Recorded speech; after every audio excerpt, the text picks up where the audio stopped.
warahmatullahi wabarakatuh. Halo teman-teman, pada kesempatan kali ini kami dari kelompok 3 kelas 12-6 SMA Negeri 5 Palembang dengan saya Cintia Nur Sangada bersama rekan-rekan saya Reski Fitri, saya Adharini Fatimah, saya Nora Talita, saya Alika Salsabila. Kali ini kami akan membahas materi mengenai fungsi-fungsi APBN. Benar sekali, di sini kami berlima akan membahas mengenai fungsi-fungsi APBN yang sangat berpengaruh dalam perekonomian Indonesia. Jangan lupa disimak ya. Sebelum kita masuk lebih dalam, yuk kita pahami dulu apa itu APBN. APBN atau Anggaran Pendapatan Belanja Negara adalah rencana keuangan tahunan pemerintah yang disetujui oleh DPR. APBN ini mencakup penerimaan dan pengeluaran negara selama kurun waktu 1 tahun anggaran, yaitu sekitar 1 Januari sampai 31 Desember.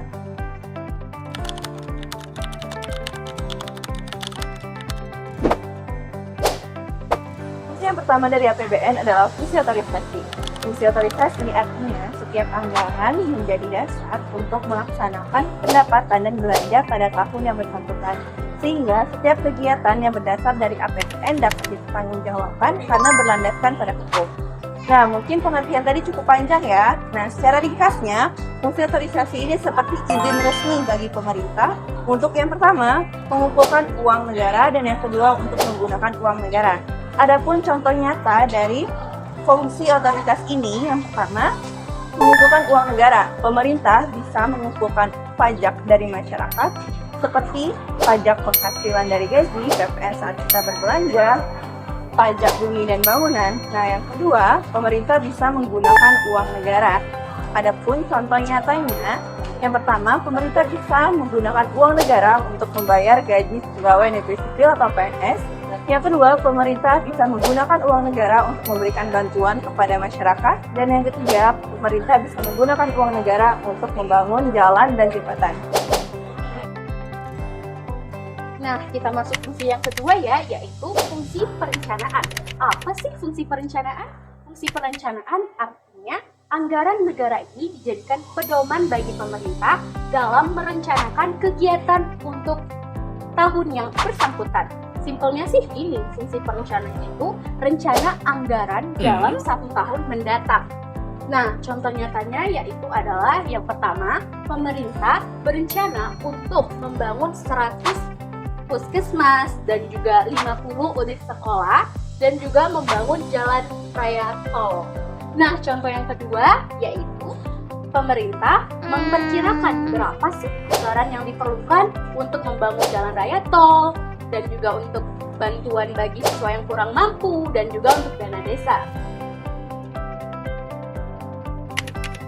Yang ketiga ada fungsi pengawasan. Fungsi pengawasan artinya anggaran negara dapat menjadi pedoman untuk menilai apakah penyelenggaraan pemerintah telah sesuai dengan ketentuan yang telah ditetapkan. Seperti orang tua yang mengawasi pengeluaran anak, DPR mengawasi penggunaan uang negara. Contohnya seperti BPK yang memeriksa penggunaan uang negara, DPR yang mengawasi proyek-proyek pemerintah, masyarakat melaporkan jika ada penyelewengan, dan juga media memberitakan penggunaan APBN.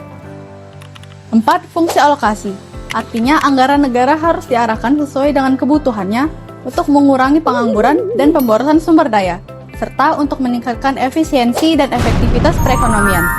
Fungsi alokasi membagi uang negara sesuai dengan kebutuhannya. Misalnya 20% untuk pembangunan, dana pendidikan, dana pembangunan jalan, dan pembagian uang ke daerah-daerah. Yang kelima, ada fungsi distribusi. Fungsi distribusi merupakan kebijakan anggaran negara yang harus memperhatikan keadilannya dan ketentuannya. Contoh ini seperti kita membagi-bagi kue ya, yang harus terbagi secara merata. Contohnya seperti Kartu Indonesia Pintar, bantuan untuk rakyat miskin, bantuan sembako, bantuan langsung tunai, serta program Keluarga Harapan. Ada juga subsidi agar tidak mahal, seperti listrik lebih murah, BBM lebih murah, dan juga pupuk untuk petani. Fungsi yang keenam adalah fungsi stabilisasi. Fungsi stabilisasi artinya anggaran pemerintah menjadi alat untuk mengupayakan dan memelihara keseimbangan fundamental perekonomian. Fungsi ini untuk menjaga agar ekonomi tetap stabil. Nah, contoh dari fungsi stabilisasi ini sendiri adalah yang pertama untuk menjaga agar harga-harga tidak naik dengan cara mengatur ekspor ekspor dan juga stabilisasi bahan pangan. Yang kedua adalah membantu saat Indonesia sedang mengalami ekonomi sulit, yaitu dengan memberi bantuan saat COVID-19 dan juga memberi bantuan UMKM. Teman-teman, kalian masih ingat nggak saat pandemi COVID-19? Oh iya, itu merupakan salah satu contoh penggunaan nyata dari APBN ya. Ada program vaksinasi gratis juga. Bantuan sosial untuk masyarakat terdampak juga. Dan jangan lupa stimulus untuk UMKM. Nah, jadi teman-teman sudah mengerti kan mengenai fungsi-fungsi dari APBN? APBN bukanlah hanya sekadar dokumen biasa, tapi juga instrumen penting dalam perekonomian negara. Jadi tetap kritis dalam mengamati kebijakan pemerintah ya. Jangan lupa like, comment, and subscribe. Bye.